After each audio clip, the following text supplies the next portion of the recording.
రవి, నువ్వు ఇంట్లో మిగతా పనులు ఏమన్నా ఉన్నాయా అవి చూసుకొని వెళ్ళి ప్రార్థన చేసుకుంటాను. సరే కదా.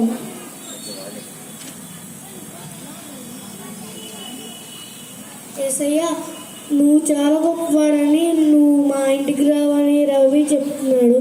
ఒకసారి మా ఇంటికి రావచ్చు కదా ఏసయ్యా. నా కుమారుడా, ఎవరు మీరు? నీవు ప్రార్థిస్తున్న యేసు ప్రభువు నేనే. యేసు ప్రభు మీరా? చెప్పండి. నీ మాటలు నేను ఆలకించాను. ఈరోజు మీ ఇంటికి వస్తాను, మీ ఇంట్లో బస చేస్తాను. చాలా ఏసయ్యా, నువ్వు మా ఇంటికి వస్తే నా పేరు ఇంకా పెరిగిపోయింది. తొందరగా వచ్చి నీకు కావాల్సిన ఏర్పాట్లన్నీ చేపిస్తాను. రవి, ఏసై మన ఇంటికి వస్తున్నానంట.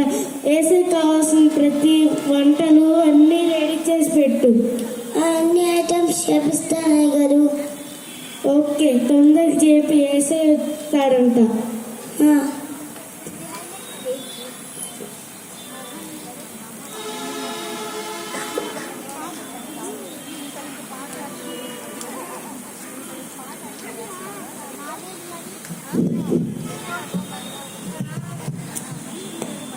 ఆకలేస్తుందయ్యా, ఆకలేస్తుంది, ఆకలేస్తుందయ్యా. ఎవరు ఏం కావాలి? 2 రోజుల నుంచి అన్నం తినలేదయ్యా. అన్నం అంటే ప్రకటించండి అయ్యా. మా యజమాని ఎంగేజ్మెంట్లు కాకులకే వేసాడు, ఇంకా నీకేమి ఇస్తాడు? రవి, ఏంటి గొడవ వినిపిస్తుంది, మాటలు వినిపిస్తున్నాయి? అదా, ఎవరు ఆకలి నచ్చారా గారు?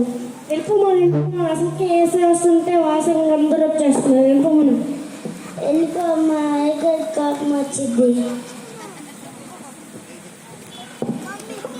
ఏంటి రవి, పనులన్నీ అయిపోయినాయా?